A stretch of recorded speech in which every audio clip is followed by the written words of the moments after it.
ये कहानी है उस वक्त की जब दुनिया पर एलियन क्रीचर्स ने अटैक कर दिया था। इन क्रीचर्स ने हमारी इस दुनिया का इतना बुरा हाल कर दिया था जिस वजह से हर तरफ सिर्फ तबाही तबाही थी। इन क्रीचर्स के डिफेंस में चाइना ने एक अर्थ डिफेंस अलायंस बनाया जो कि उन क्रीचर्स का खात्मा करने के लिए रिस्पॉन्सिबल था। पर क्या ये लोग दुनिया को इन भयानक क्रीचर्स से बचा पाएंगे या हो जाएगा पृथ्वी पर इन्हीं क्रीचर्स का राज? ये सब हम जानेंगे हमारी आज की इस कहानी में। Hollywood silver screen presenting captives.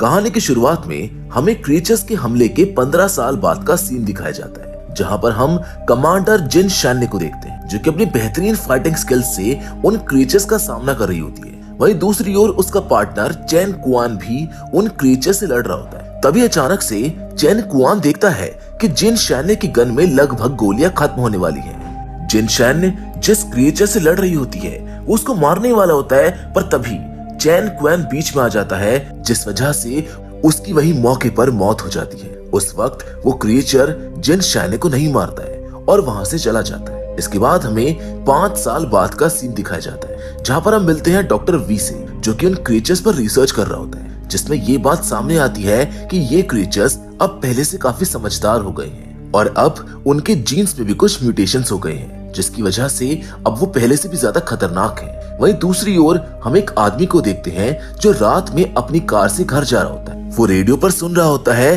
कि किस तरह उन क्रीचर्स ने सब तरफ अपना आतंक फैला रखा है। वो ये सुन ही रहा होता है कि तभी अचानक उसकी गाड़ी के सामने एक क्रीचर आ जाता है। वो उसको मार देता है। अब टक्कर के बाद वो कार से उतरकर उसको चेक करने के लिए जाता है और तभी उसे और दूसरे क्रीचर्स की आवाज सुनाई देने लगती है, जिससे डर कर वो वापस कार में बैठ जाता है। अब वो कार में बैठ तो जाता है लेकिन उसको अपनी बैक सीट से भी कुछ आवाजें आ रही होती हैं, जिसके साथ कुछ ही देर में उसकी भी मौत हो जाती है। वहीं दूसरी ओर एक क्लब में लीना नाम की एक लड़की डांस कर रही होती है। असल में वहाँ सभी को ये बताया जा रहा था कि इन हमलों से बहुत से लोग मर रहे हैं। कौन, कब, कहां और कैसे मारा जाएगा ये बताना बहुत मुश्किल है, इसीलिए उन सभी को बचे हुए समय को एंजॉय करना चाहिए। वो सभी डांस कर ही रहे होते हैं कि तभी वहां की जमीन फटती है और उसमें से निकलता है एक बड़ा सा रेड एग लाइक स्ट्रक्चर। वो इतना भयानक दिख रहा था कि सभी लोग डर कर उससे दूर भाग जाते हैं। लीना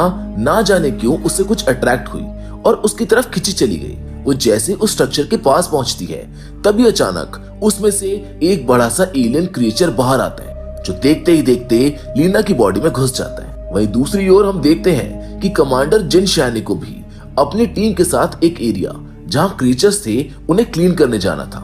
चैन कुआन को खोने के बाद जिन शैन्य की जिंदगी का अब बस एक ही मकसद था, जो था दुनिया से उन क्रीचर्स को भगाना। इसीलिए वो दिन रात अपनी टीम के साथ उनका खात्मा करने में लगी रहती थी। उस जगह पर जाने के लिए जिन शैन्य को एक छोटी बच्ची मिलती है जो कि उन क्रीचर्स से बचकर भाग रही थी। वो लड़की काफी घबराई हुई थी क्योंकि उसके पेरेंट्स ही उस वायरस से इन्फेक्ट होकर उसको मारने के लिए आ रहे थे। ये सब देखकर जिन शैन्य को अपने बचपन की एक मेमोरी आती है जब उसको भी एक कमांडर ने इसी तरह बचाया था। वहीं कुछ दूरी पर लुओ बुफान नाम का एक लड़का अचानक से होश में आता है। वो काफी कंफ्यूज्ड और परेशान था क्योंकि उसको समझ नहीं आ रहा था कि आखिर उसके साथ हुआ क्या है। वो सब तरफ अपनी वाइफ लीना को ढूंढता है पर उसको वो कहीं नहीं दिखती और तभी अचानक लुओ बुफान के सर में जोर से दर्द होने लगता है। उसे उन क्रीचर्स की आवाज सुनाई देने लगती है, पर वो तो एक इंसान था। फिर ये सब कैसे हो रहा था? ये सब सोचने के लिए लुओ बुफान के पास अभी समय नहीं था क्योंकि उसे लीना को ढूंढना था। मिशन कंप्लीट होने के बाद जिन शैन्य को डॉक्टर वी का कॉल आता है, जो उसको वापस आते वक्त एक एरिया से कुछ लोगों को बेस में लाने के लिए कहते हैं क्योंकि उन्होंने वहां पर कुछ अजीब म्यूटेटेड क्रीचर्स को नोटिस किया था। वहीं दूसरी ओर लियो बुफान बहुत सारे ब्रेड के पैकेट्स अपने हाथ में पकड़े हुए जानवरों की तरह रोड पर चल रहा होता है, जिसको देखकर लीना और उसकी टीम समझ जाती है कि जरूर उसे कुछ प्रॉब्लम है। इसीलिए वो लोग उसे पकड़ कर ले जाते हैं। लैब में डॉक्टर वी लियो बुफान की बॉडी को चेक करते हैं और उनको ये पता लगता है कि लियो बुफान की बॉडी उन्हें क्रीचर्स के वायरस से इन्फेक्टेड है। पर गजब की बात ये थी कि वायरस होने के बाद भी उसकी बॉडी के सेल्स की डेथ नहीं हो रही थी, यानी कि किसी मैकेनिज्म के थ्रू उसकी बॉडी ने उस वायरस को एक्सेप्ट कर लिया था। तभी अचानक लियू बुफान जोर जोर से चिल्लाने लगता है, जिस पर डॉक्टर उसको एक इंजेक्शन देकर शांत करते हैं। तभी उसका हार्ट रेट बढ़ने लगता है और उसकी बॉडी शॉक में जाने लगती है। उसकी आंखें भी बिल्कुल उन क्रीचर्स की तरह हो गई थी। इन सब के बाद जिन शान ने अपनी प्रैक्टिस के लिए चली जाती है, जहाँ चेन क्वान का एक डिजिटल मॉडल उसके साथ प्रैक्टिस कर रहा था। जिन शान और चेन क्वान काफी क्लोज थे, जिस वजह से जिन शान उसको बहुत याद करती थी। और तभी अचानक जिन शान को पता चलता है कि वो लड़की जिसे उसने उस अटैक से बचाया था वो भी वायरस से इन्फेक्ट हो चुकी है, जिसको सुनकर जिन शान तुरंत उसको देखने के लिए आती है। उस लड़की की हालत भी बहुत खराब थी। ये देखकर डॉक्टर उसको बताते हैं कि उसे उस वायरस के एंटीडोट के लिए उन क्रीचर्स की मदर का ब्लड लाना होगा। तभी अचानक बगल में लेटा हुआ लियू बुफान जाग जाता है और कहता है इसमें वो भी उनकी मदद करेगा। लियू बुफान बताता है कि वो किसी तरह से उन क्रीचर से लिंक्ड है, इस वजह से वो ये इजीली बता सकता है कि मदर क्रीचर की लोकेशन कहां पर है। अब ये सब सुनकर बाकी के टीम मेंबर्स उसको शामिल करने से मना कर देते हैं, क्योंकि वो अब एक इंसान नहीं बचा था। पर जिनशान ने इस बात पर अग्री हो जाती है, क्योंकि अभी वो उस बच्ची को बचाना चाहती थी। तभी लियू बुफान उससे एक प्रॉमिस लेता है कि अगर वो उनकी हेल्प करेगा तो बदले में उन्हें उसकी वाइफ लीना की हेल्प करनी होगी। इन सब के बाद वो लोग निकल जाते हैं मदर क्रीचर को ढूंढने।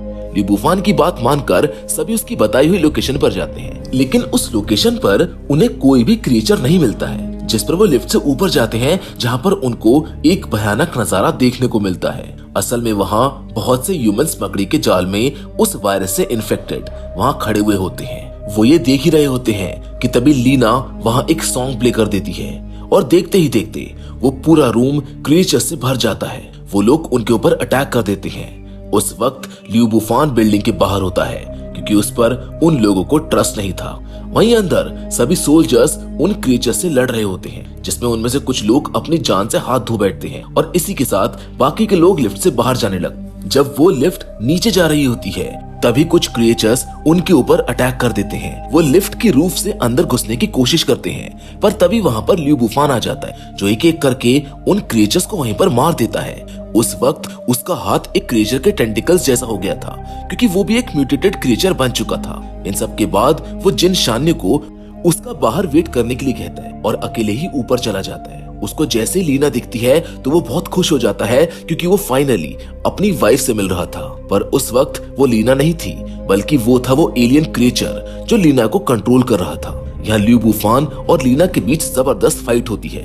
लियू बुफान बार बार लीना को बुलाने की कोशिश करता है, पर वो क्रिएचर लीना की आइडेंटिटी पर इतना भारी था कि लीना उसको पहचान नहीं पा रही थी। वो बॉडी लीना की थी, इस वजह से लियू बुफान उसके ऊपर अटैक नहीं कर पा रहा था। काफी देर बाद भी जब लीना ने उसकी बात नहीं सुनी, तो लियू बुफान ने उसको एक दीवार की तरफ फेंक दिया, जिससे वो बेहोश हो गई।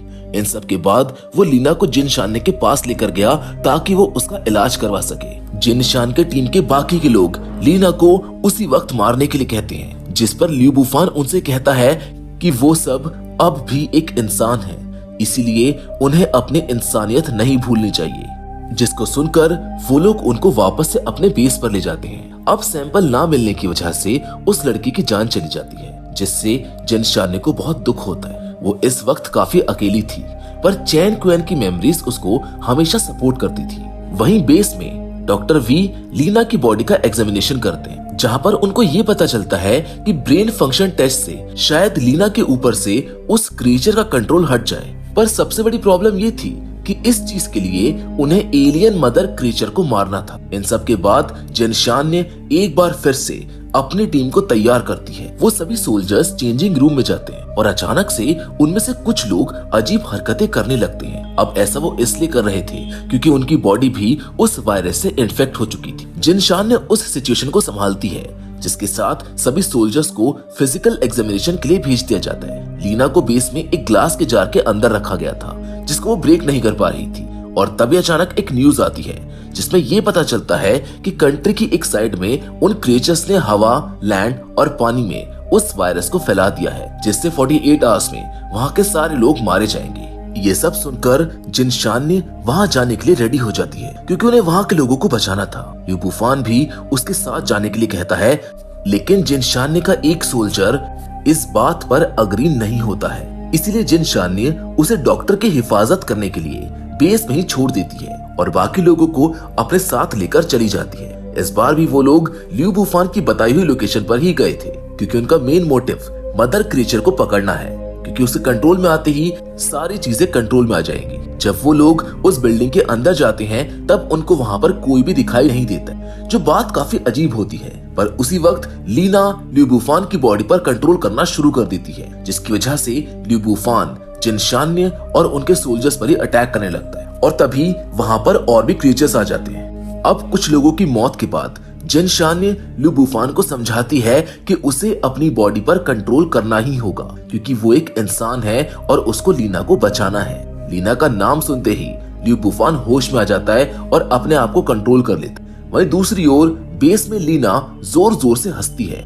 वो इतनी पावरफुल हो चुकी थी कि वो एक ही झटके में उस ग्लास को तोड़ देती है जिसमें उसको रखा गया था, जिसके बाद वो उस सोल्जर को भी मार देती है जिसको वहां डॉक्टर की हिफाजत के लिए छोड़ा गया था। असल में ये सब लीना का ही प्लान था बेस को इन्फिल्ट्रेट करने का। उसने लियू बुफान की मदद से सबको वहां से दूर किया और इसी के साथ अब उसने बाकी सभी क्रीचर्स को बेस के अंदर बुला लिया। वहीं दूसरी ओर जिनशान्य के एक और खास इंसान को बाकी लोगों की जान बचाने के लिए अपनी कुर्बानी देनी पड़ती है, क्योंकि किसी ना किसी को तो वहां पर मरना ही था। अपने लोगों को एक एक करके मरता हुआ देख जिनशान्य बिल्कुल टूट जाती है, क्योंकि इस बार इसका जिम्मेदार लियू बुफान था। इसीलिए अब वो उस पर बहुत नाराज होती है। वो उसको मारने भी वाली होती है पर वो उसको छोड़ देती है। तभी बेस से उसे एक मैसेज रिसीव होता है कि वहां पर क्रीचर्स ने अटैक कर दिया है, जिस वजह से जिनशान्य एक बार फिर उनको बचाने के लिए चली जाती है। इस बार वो अपने ऊपर बॉम्ब पहनी हुई थी, क्योंकि अब वो खुद भी और जीना नहीं चाहती थी। वो बेस के अंदर जाती है, जहां पर वो देखती है कि वहां पर बहुत से क्रीचर्स मौजूद हैं, जिन्हें वो एक एक करके खत्म कर रहे थे। आगे बढ़ते हुए उन्हें बहुत डर लग रहा था, पर किसी को तो ये काम करना ही था। आखिर देश के सिपाही का यही तो फर्ज होता है। यही सोचकर अपने दिल में बची हिम्मत के साथ वो लोग आगे बढ़ जाते हैं और तभी अचानक वो बेस के एक और इंटरनल हिस्से में पहुंच जाते हैं, जहां क्रीचर्स की एक आर्मी मौजूद थी। जिनशान्य और उसकी टीम उन्हें देखते ही उनके ऊपर अटैक कर देती है, जिसके साथ इस लड़ाई में जिनशान्य के अलावा कोई भी जिंदा नहीं बचता है। वहीं दूसरी ओर हम लियू बुफान को देखते हैं, जो धीरे धीरे उस तरफ ही आ रहा होता है। कोई भी क्रीचर उसके ऊपर अटैक नहीं कर रहा था, क्योंकि वो उनकी स्पीशीज का सबसे बेहतरीन म्यूटेटेड क्रिएचर था। इन सब के बाद फाइनली जिनशान्य पहुंच जाती है मदर क्रिएचर के पास, पर उसके पहले उसके सामने थी लीना, जिसको देखकर लीना उससे कहती है कि उसको चैन क्वेन के साथ 5 साल पहले ही मर जाना चाहिए था। लीना उसको काफी मारती है, जिससे जी शैंग काफी घायल हो जाती है, पर तभी वो मदर क्रिएचर लीना पर ही अटैक कर देती है और उसको पीछे से खा जाती है, क्योंकि उसने इस ऑपरेशन को सही से डील नहीं किया था। इन सब के बाद अब बचे थे बस लीना और वो मदर क्रिएचर, जिसे लीना अपनी बॉडी पर लगे बॉम्ब से मारने ही वाली थी। पर तभी एंड मोमेंट पर वहां पर लियू बुफान आ जाता है और लीना से बॉम्ब छीनकर खुद उसको लेकर मदर क्रिएचर के ऊपर अटैक कर देता है। वो बॉम्ब इतना पावरफुल होता है कि उससे वहां पर एक बहुत बड़ा ब्लास्ट होता है, जिसके साथ सभी क्रीचर्स का अर्थ से खात्मा हो जाता है। जीशैन भी चैन क्वेन के साथ हेवन में रियूनाइट हो जाती है। वहीं मूवी के फाइनल सीन में हम डॉक्टर वी को देखते हैं, जो अब भी जिंदा होते हैं। उसने उन क्रीचर्स के वायरस को अपनी बॉडी में इंजेक्ट कर लिया होता है। कुछ साल बाद हम एक छोटे लड़के को एक गुमनाम गली में देखते हैं, जो अपनी बहन को ढूंढ रहा होता है। तभी उसको वो दिख जाती है, पर जब वो उसके पास जाता है तो उसके पीछे वही बड़ा क्रीचर दिखाई देता है, जिसका मतलब था कि अब भी वो क्रीचर्स पृथ्वी पर मौजूद हैं। जिसके साथ ये कहानी यहीं पर खत्म हो जाती है। तो दोस्तों, मैं उम्मीद करता हूँ कि कैप्टिव्स की कहानी आपको पसंद आई होगी। आपको ये कहानी कैसी लगी हमें कमेंट बॉक्स में जरूर बताइएगा। बाकी फिलहाल आज की इस वीडियो में बस इतना ही, लेकिन हम फिर से जरूर मिलेंगे, और वो भी एक और नई इंटरेस्टिंग कहानी के साथ। पर हमेशा की तरह तब तक के लिए धन्यवाद।